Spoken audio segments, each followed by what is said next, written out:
Khazkat Batim Daf Mem Gimel, sponsored the Refuah Shalema for Binyamin Chaim ben Sarah. The Gemara begins by explaining the second part of Shmuel's previous statement. Partners can testify for one another. The Gemara requires three conditions for the testifying partner not to be a nogea b'davar.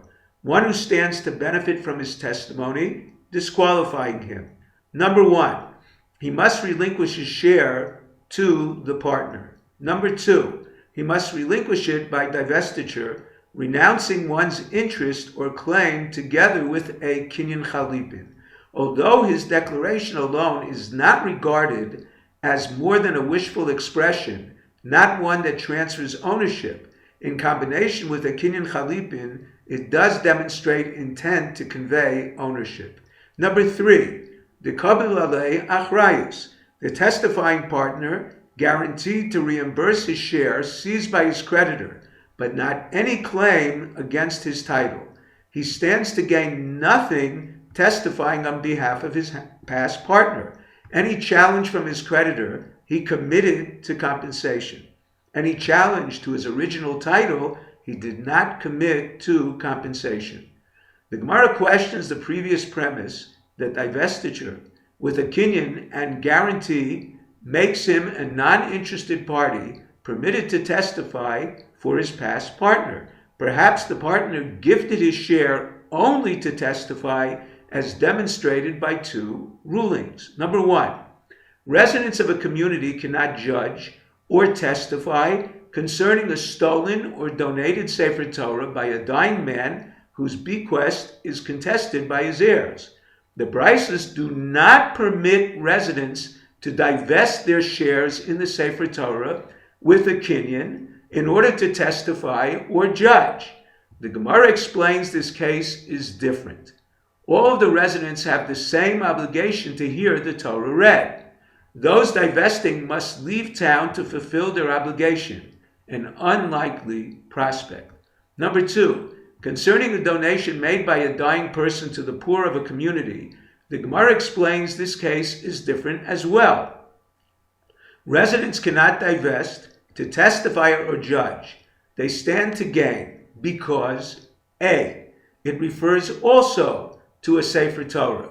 The dying philanthropist described it as a gift to the poor because a Sefer Torah is necessary for all. B, it refers to a charitable bequest to the community's poor. Each resident's contribution, whether fixed or not, would be eliminated with the dying man's charitable gift. The Gemara discusses the last part of Shmuel's ruling concerning partners. They are shomrei sachar, paid custodians to one another. The Gemara assumes both partners are responsible for half of their jointly owned property. Each one guards his half as payment for his partner's service. However, this should exempt both of them because of shmira bivalim. The owner of a borrowed or entrusted item who works with the borrower or custodian at the time of the loan or custodianship exempts them of any liability. Each partner began working for the other simultaneously. The Gemara answers, our case is where each agreed to watch all the jointly owned property for half the time. The Gemara discusses again a witness who stands to benefit from his testimony to another's property title. Risheshis explains a case brought from a brisa. Shimon claimed in court Reuven stole his property and sold it to Levi.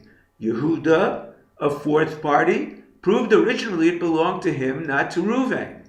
Shimon cannot testify on Levi's behalf that Yehuda's witnesses are disqualified.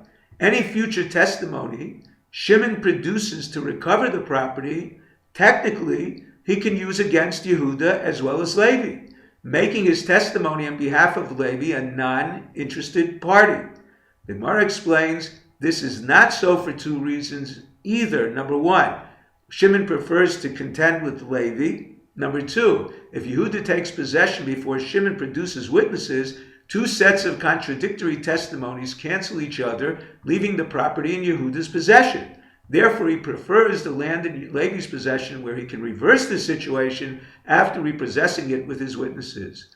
If you're enjoying Daf and 5, Please click on the link below, subscribe, and become a sponsor. Thank you.